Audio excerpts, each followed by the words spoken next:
IELTS is the International English Testing System. According to the Department of Immigration and Citizenship, applicants for permanent residency or student visas must prove their competency in the IELTS test. An IELTS result is issued to all candidates with a score between 1 and 9. They need to obtain 6 in the IELTS. Some students find that they've got to obtain 7s, and very shortly changes will be coming through from the department. That means a lot of students will need to obtain 8s in the IELTS. And that's because the department have got a points test people need to achieve a pass mark in, and they are continually raising the bar with that pass mark. However, passing the IELTS does not mean international students will not encounter problems during their study. One of the first things that students notice is when they get here, they're listening to English all the time, and they often can't understand it. There's a little bit of a local accent, and there's also hours and hours of listening to English, and they can miss a lot of their lectures and their tutors. Obviously, those pressures sometimes may distort the behavior of some international students. For example, that most of the students under pressure of passing a unit, they will make or double their effort and in working hard to pass the units. There are a few students, they try to achieve the results and by shortcut. And maybe, we experience some of the incidents like that. They've spent a lot of money to come here in the first place, and often it's money their families have borrowed.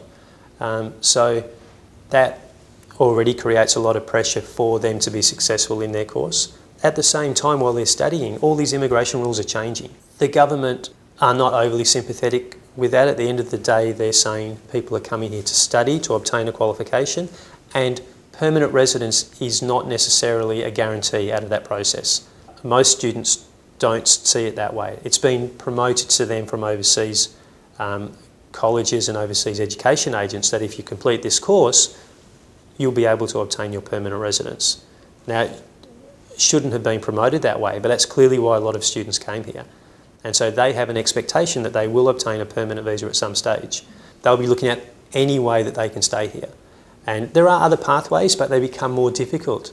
Whether you need an employer to sponsor you, be prepared to move out of major population areas in order to obtain company sponsorship. Maybe they become into relationships with Australian people. All sorts of ways that they never thought they would go through to get their permanent residence. Under this pressure, some students paid a bribe to an intermediary to alter their score before they sat the test. And finally, $1,500 will go to a former Curtin staff who was working in the Curtin English Test Centre. Since the IELTS test is marked in pencil, this staff member will then erase the score and write down a new one. We do see that the pressure to a lot of students becomes so much that they make decisions and follow processes which are not ideal, which are not at all the right way that things should be done. We understand that this incident only has involved very few, 1 or 2 staff members, or 1 or 2 or several international students. However, the message or misconception will be wrongly formed such that the confidence in performance of international students in study and the results will be challenged.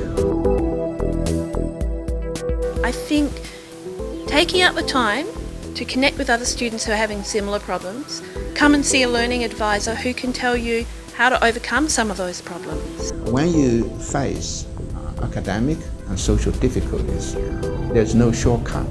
This is a part of learning. This is a part of life. And you have to take a right approach, follow the right values, such as integrity and honesty, and to yourself and to the community. The IELTS corruption case is not finished. The offenders will be judged in the District Court of WA in the following 2 months. Part of the information in this report is from the CCC's hearing report and the CCC spokesman. Jing Zhang reporting for Undercurrent.